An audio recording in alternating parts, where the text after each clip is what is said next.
Halo Bolo, kali ini Dan Anime akan melanjutkan cerita Spoiler Windbreaker episode 15. Tapi jangan lupa tinggalin jejak Bolo-Bolo ya. Oke, nggak usah banyak ini itu, langsung saja mulai ceritanya.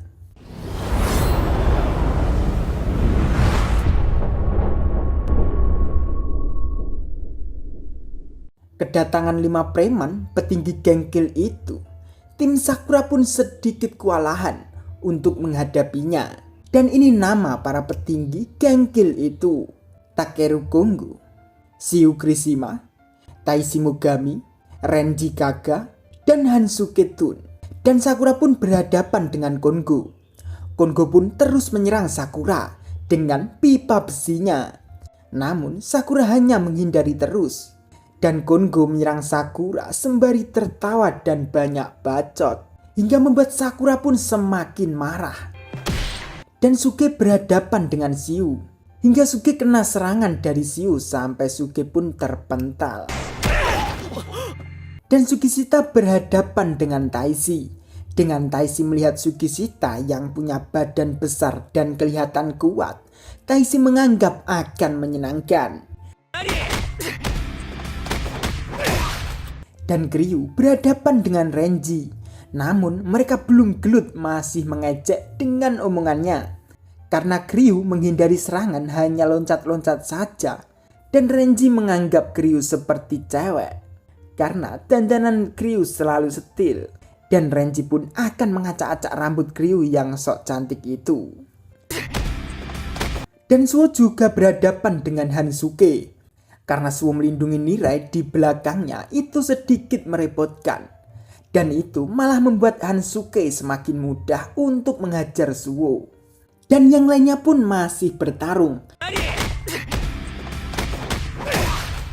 Dan saat kaki Uchi kena pukulan kepalanya dengan besi, itu membuat teman-temannya kaget. Hingga Sakura pun juga. Saat Sakura akan membantu kaki Uchi, namun Sakura pun masih ditahan oleh Kengo dengan ucapan Kengo, "Apa kamu akan meninggalkan aku sendiri dan bermain dengan yang lain? Aku bisa cemburu loh."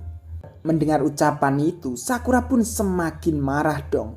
Sakura pun langsung mengarahkan pukulannya ke Kengo. Namun pukulan pun tidak kena. Dengan ucapan Kengo yang sedikit meledek, tidak kena. Sakura dengan amarahnya langsung mengarahkan pukulannya lagi.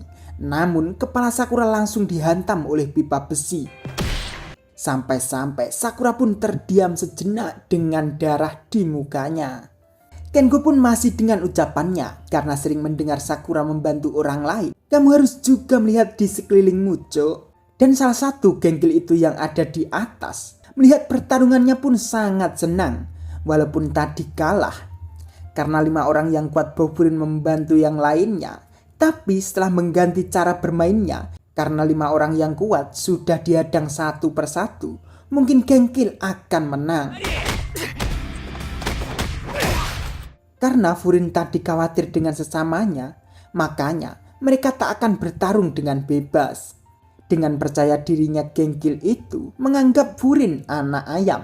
Masuk ke gua naga itu sudah mustahil akan menang. Dan Nirai pun dengan paniknya melihat Suo yang selalu melindunginya. Karena Furin benar-benar kewalahan.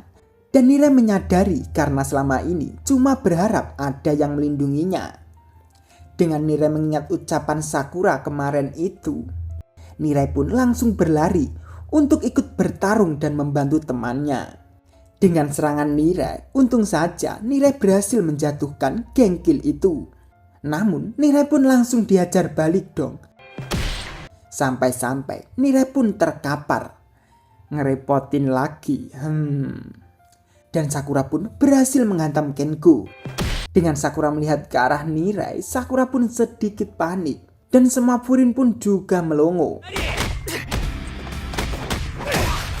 Namun tiba-tiba yang menghajar Nirai pun sudah dihantam oleh seseorang dan tergeletak. Hingga membuat Furin dan gengkil pun terkejut. Dan ternyata dia adalah Kaji. Enomoto dan Kusumi pun juga datang. Dengan ucapan Enomoto karena mereka kewalahan Waktunya tepat sekali Kaji dan kawan-kawan datang di situ. Dan Enomoto juga menyadari karena Genki menandai orang Bofurin yang bertarung dengan baik. Ditambah Genki juga menang banyak. Maka dari itu Furin kewalahan. Dan salah satu Genki yang di atas itu juga sedikit mengerti tentang Kaji. Bila Kaji marah akan menghajar siapapun di depannya. Dan juga mengerti kalau Kaji itu kelas 2. Karena kedatangan Kaji dan kawan-kawan, dia dengan kerasnya mengatakan, bukankah Furin itu untuk melindungi kota? Padahal masalahnya hanya dengan teman Nagato, yaitu Anzai. Dan Furin tak ada hubungannya dengan ini, tetapi malah menjadi hal yang tak terkendali begini. Kaji pun menjawab dong, apakah bodoh bahwa Furin emang melindungi kota?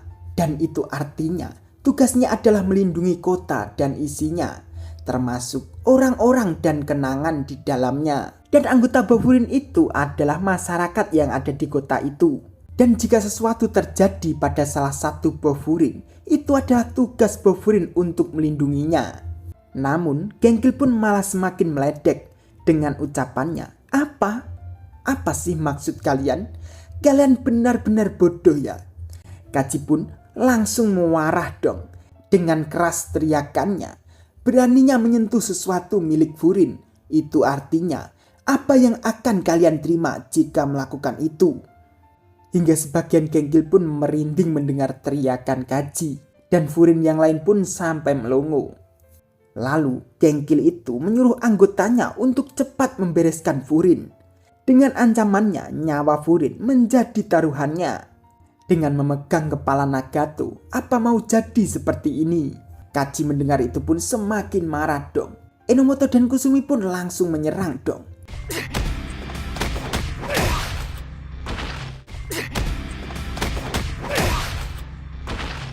Dan serangan satu tangan aja sudah banyak menjatuhkan sebagian Genki, hingga membuat anak kelas 1 pun heran. Lalu Kaji pun menyuruh Kusumi dan Enomoto untuk mengurus lantai bawah. Dan Kaji akan naik ke atas untuk menghajar Bajirut itu. Dah lanjut nanti ya bolo. Stay tune, terima kasih.